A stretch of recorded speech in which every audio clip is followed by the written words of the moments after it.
Oke, selamat datang di pembahasan kita kali ini. Pernah nggak sih kalian ngebayangin gimana cara kita tahu sebuah bank syariah itu lagi sehat bugar atau malah lagi sakit parah dan butuh masuk ICU? Nah, hari ini kita bakal bertindak layaknya dokter, tapi buat kesehatan finansial bank. Kita bakal ngupas tuntas satu istilah yang benar-benar jadi momok buat semua bankir, yaitu NPF atau Non-Performing Financing. Ibaratnya, angka NPF ini tuh kayak hasil lab darahnya bank. Jadi, langsung aja yuk kita bedah topik ini. Biar nggak nyasar, ini peta jalan kita hari ini buat nerjemahin aturan OJK yang lumayan rumit ini jadi panduan survival. Pertama, kita bakal pahamin apa itu NPF. Kedua, gimana klasifikasi dan perhitungannya. Lanjut yang ketiga, kita cari tahu apa aja penyebabnya. Keempat, strategi restrukturisasinya. Dan terakhir, dampaknya ke kinerja bank. Sip, kita langsung masuk ke bagian pertama, memahami NPF. Atau mari kita anggap tahap ini sebagai sesi diagnosis awal. Sederhananya gini, NPF itu kejadian waktu nasabah gagal menuhin kewajiban bayar mereka. Biar gampang ngebayanginnya, coba deh kalian posisikan diri kalian kayak gini. Kamu ngasih modal buat temenmu yang mau buka usaha F&B atau makanan. Pakai akad mudharabah dong, harapannya kan nanti untungnya bisa dibagi dua. Tapi, apa yang terjadi? Jangankan bagi hasil, temenmu ini malah ngilang, di ghosting. Nah, rasa nyesek di ghosting itu persis banget sama yang dirasain Bank Syariah waktu berhadapan sama NPF. Risiko gagal bayar ini benar-benar nyata. Dari analogi tadi, ini tuh dengan sangat brilian ngejelasin kenapa perbankan syariah pakainya istilah NPF, bukan NPL, atau non-performing loan, kayak di bank konvensional. Kenapa? Karena landasan mainnya beda jauh. Bank syariah itu berpegang murni pada prinsip syariah. Jadi, produk yang dikasih ke nasabah itu bentuknya pembiayaan dengan ekspektasi bagi hasil atau margin, bukan pinjaman yang dipatok bunga. Sama sekali nggak ada unsur pinjaman berbunga di sini. Makanya, kalau ada masalah, cara nanganinnya juga harus 100% bersih dari sistem konvensional. Oke, sekarang kita masuk ke bagian kedua, klasifikasi dan perhitungan. Waktunya kita cek tanda-tanda vital dari si bank. Coba kalian perhatiin grafik portofolio dari katakanlah Bank Syariah Amanah ini. Total duit yang diputar ada 500 miliar rupiah.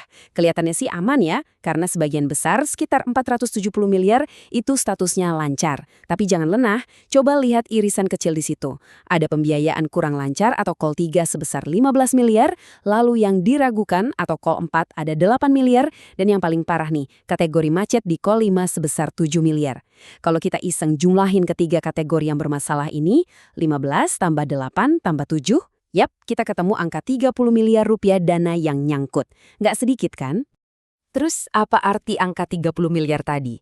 Kalau kita hitung persentasenya, 30 miliar dibagi total 500 miliar, itu kan ketemunya 6%. Nah, poin krusialnya di sini, angka 6% ini udah kelewatan. OJK itu ngasih batas maksimal NPF cuma di 5%. Lewat dari itu, Bank Amanah resmi masuk zona waspada. Ini bukan sekedar alarm bunyi doang, tapi pemerintah lewat OJK bakal langsung turun tangan ngintervensi karena bank ini udah dianggap kurang sehat. Lalu, gimana sih OJK nentuin level kemacetan ini? Mereka pakai 5 tahap kolektibilitas berdasarkan hari tunggakan. Biar gampang ingatnya, bayangin aja putaran kompas 360 derajat. Kolektibilitas 1 itu 0 hari tunggakan, alias lancar jaya. Ini titik awal. Masuk call 2, nunggak 1-90 hari. Kompas udah muter 90 derajat nih, bank mulai deg-degan. Call 3, 91-180 hari, udah setengah putaran, arahnya makin nggak benar. Call 4, 181-270 hari, hampir balik arah, benar-benar diragukan. Dan puncaknya, call 5, di atas 270 hari. Ini udah macet total. Tapi tahu nggak apa yang paling nakutin buat bank? Makin lama nasabah nunggak, bank itu dipaksa menyisihkan modal mereka sampai 100% sebagai cadangan kerugian. Bayangin, uang tunai yang harusnya bisa dipinjemin ke orang lain, malah bekuk kekunci gitu aja. Lanjut ke bagian ketiga. Kenapa pembiayaan ini bisa bermasalah? Mari kita identifikasi patogen atau bibit penyakitnya. Kita mulai dari dalam dulu ya. Faktor internal ini ibarat sistem imun bank yang lagi drop. Ini murni salah dari dalam banknya sendiri. Contohnya nih, proses analisis di awal ke nasabah yang sangat lemah. Atau mungkin account officer-nya kurang jam terbang, jadi salah nge-review kelayakan bisnis. Belum lagi kalau SOP-nya berantakan.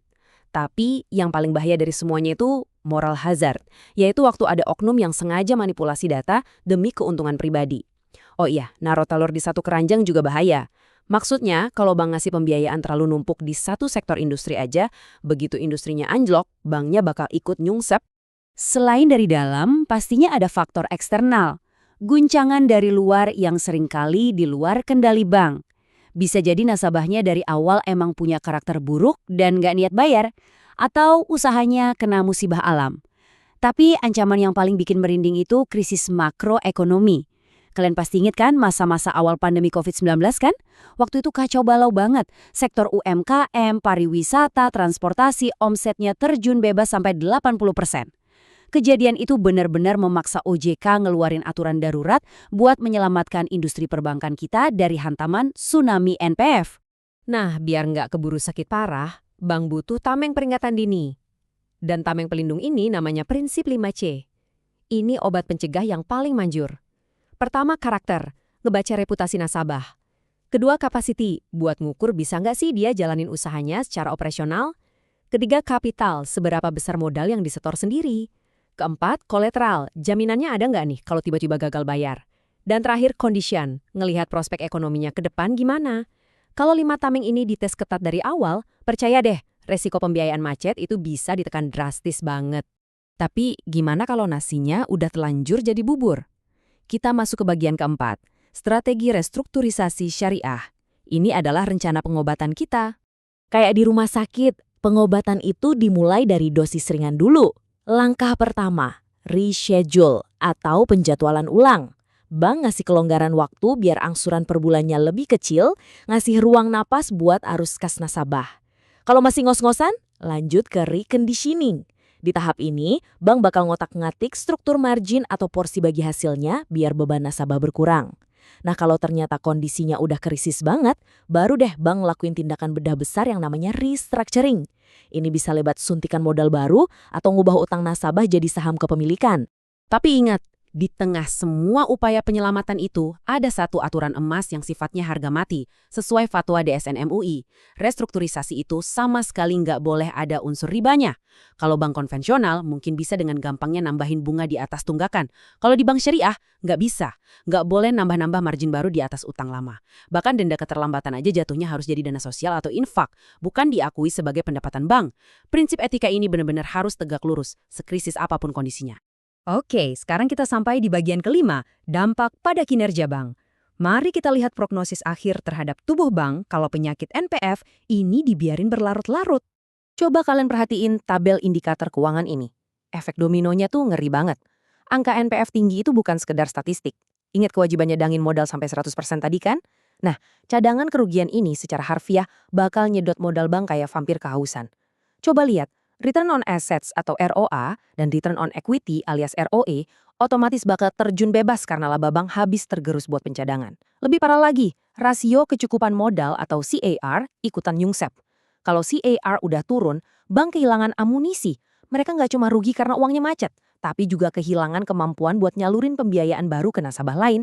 Melihat semua itu ada satu pertanyaan besar yang menantang banget. Di satu sisi, bank dituntut buat bantu ngegerakin ekonomi dan nyelamatin bisnis umat yang lagi terpukul. Tapi di sisi lain, mereka terikat ketat buat ngelindungin dana nasabah penyimpan dan wajib hukumnya jaga kepatuhan syariah. Nggak boleh cari untung dari keterlambatan. Ini tuh bener-bener kayak jalan di atas tali tipis. Butuh ketajaman analisis finansial, tapi juga kepatuhan moral tingkat tinggi. Jadi, pertanyaannya buat kalian, menurut kalian apakah regulasi yang ada sekarang udah cukup mendukung keseimbangan ini? Coba direnungin sambil kalian terus mendalami industri perbankan syariah ke depan. Terima kasih ya udah nemenin pembahasan hari ini dan sampai jumpa di materi kita selanjutnya.